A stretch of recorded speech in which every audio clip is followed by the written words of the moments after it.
Hai Sobat Freaks, balik lagi ke channel Berkebun Bersama Eros. Apa kabar teman-teman semua? Semoga dalam keadaan sehat dan penuh keberkahan. Kali ini kita masih mau membahas tentang anggur teman-teman.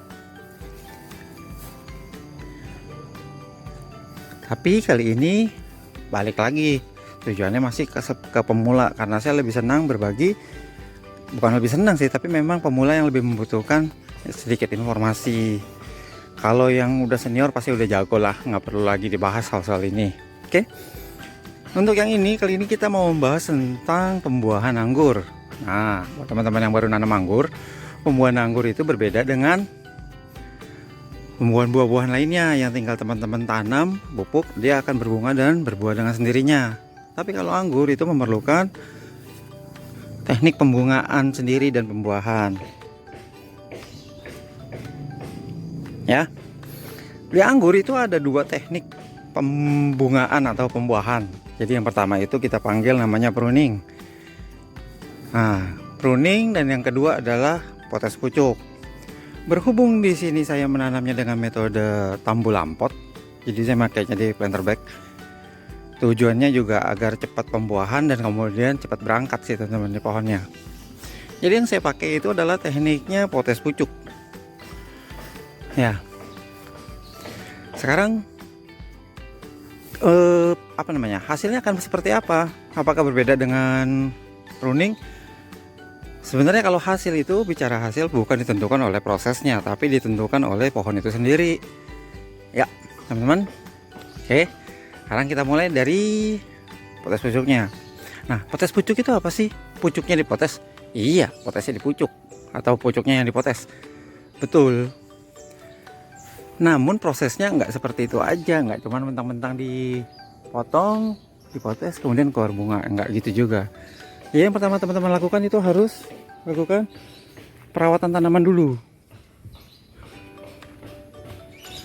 Nih, ini ada contoh pohon yang mau disiapkan untuk potes pucuk. Nih, jadi pohon itu kita besarkan dulu, berikan pupuk secara terjadwal agar kondisi tanaman itu stabil, ya kan?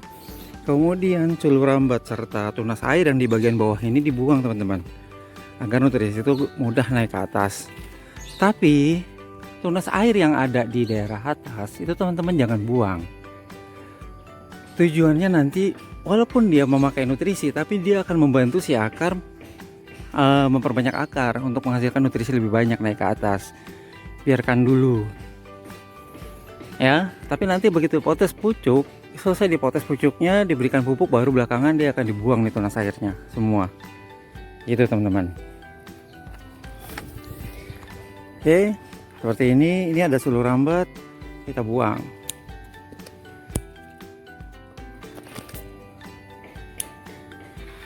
Semua sulur rambat itu dibuang. Penggunaan untuk mengikat tanaman kita pakainya adalah pita tape tool. Bisa. Atau kalau mau teman-teman mau pakai apapun silakan, terserah, bebas, nggak ada masalah, nggak ada aturan untuk itu. Kemudian ketika pohon udah siap, udah seperti ini nih, udah besar misalnya, dan udah siap untuk dibuahkan. Tadi ya saya masih sulur rambat, saya potong. Nah, seperti ini nih. Ini kondisi yang udah siap untuk di potes pucuk kemarin. Jadi ini udah saya lakukan potes pucuk nih teman-teman. Pohon dari bawah dia udah besar, panjangnya udah cukup, besar juga batang udah cukup. Terus yang terpenting adalah mulai kita perhatikan nih tanda-tanda persiapan potes pucuk. Ini yang paling penting nih teman-teman mesti perhatiin.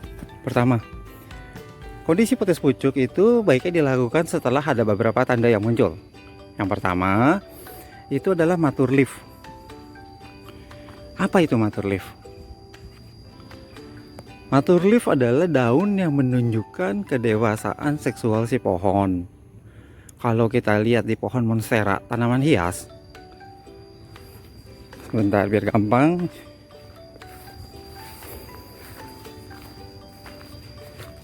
Inilah daun baby. Ini juvenil atau pemuda. ini pun masih juvenil prematur. Sekecil ini pun ini juvenil prematur ya. Nah, maturnya atau daun dewasa secara seksualnya itu adalah seperti ini nih, udah mulai bolong-bolong walaupun ukurannya kecil. Ya, di anggur juga sama teman-teman. Jadi daun yang dibilang matur itu bukan daun gede, hijau, tebal, melengkung ke bawah seperti pada umumnya orang bilang. Itu adalah daun tua, iya. Tapi bukan daun matur. Nih.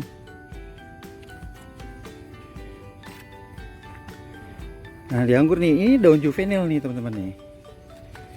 Ini juvenil, ini juga juvenil walaupun udah menjari nih, tuh ini masih juvenil. Tapi ini udah mulai matur.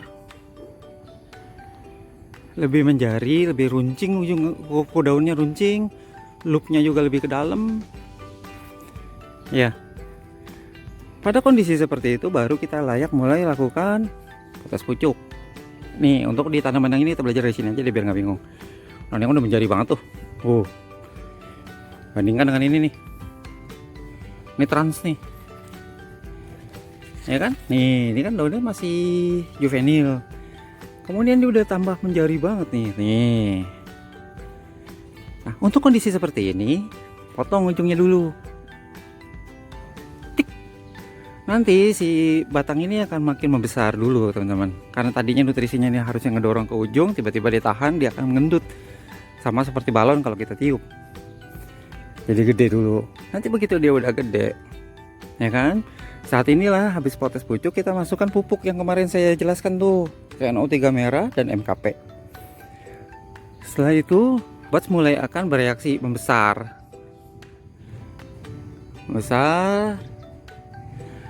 Ya kan? Besar. Oh ya, potes pucuknya itu jangan di titik di mana teman-teman mau perkirakan, tapi baiknya ada lebihkan sekitar 10 mata tunas minimal 5 sampai 10 mata tunas. Tujuannya apa? Kalau nanti kita potes pucuk di sini gagal, kita masih bisa persiapan percadangan untuk mundur ke belakang. Nah, teman-teman.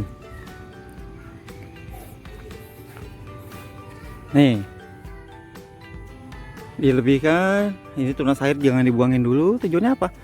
Nanti ketika kita lihat bat sudah besar, mata bat sudah besar, baru kita potes, kita buang si tunas airnya gitu ya.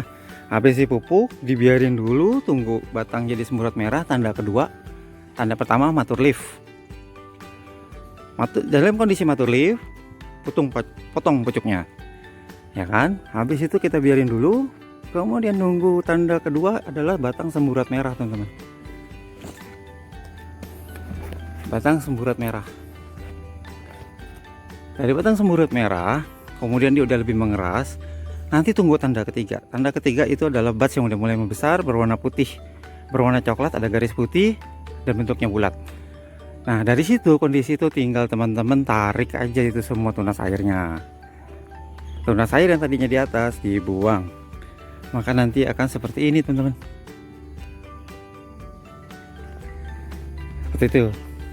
Nah, ini seperti ini nih. Ini ada contoh juga.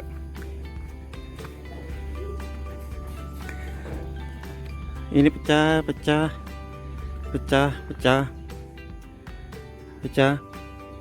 Ini belum, nih persiapan pecah, ini juga persiapan pecah. Untuk kondisi seperti ini pupuk terus dijalankan ya, KNO3 merah dengan MKP. Terus lanjutkan sampai bunga terjadi bentuk sempurna. Oke, sesimpel dan sesederhana itu kan potes pucuk. Jadi buat teman-teman yang masih pemula baru nanam anggur, jangan takut, pasti bisa buahin kok anggurnya. Cuman untuk yang pemula baiknya belajar jangan yang aneh-aneh dulu, teman-teman. Mulailah belajarnya dari tanaman yang gampang-gampang dulu. Trans gampang, kemudian ada Jupiter gampang, kemudian ada Baikonur New gampang, Lorano, kemudian ada Jubilee gampang, terus lalu ada saya nggak tahu sih sebenarnya, tapi dibilangnya kan dulu tag namanya Foreigner, cuman buahnya mirip sama Catalunya. Cuman ketika saya pilih Catalunya itu malah susah, jadi kita skip dulu yang itu. Apalagi yang gampang ya, Academy termasuk gampang, Beauty Krasovka gampang, Beauty Bullock termasuk yang masih bisa. Gorde paling gampang juga. Nah, tuh teman-teman tinggal pilih-pilih aja varian-varian itu aja yang mau dibuat belajar dulu. Nanti setelah bisa ngebuahin itu, terserah deh teman-teman mau tanam apa. Oke, itu dulu video kali ini. Semoga teman-teman mampu membuahkan segera. Sampai jumpa lagi teman-teman. Menanam sama-sama, tumbuh sama-sama.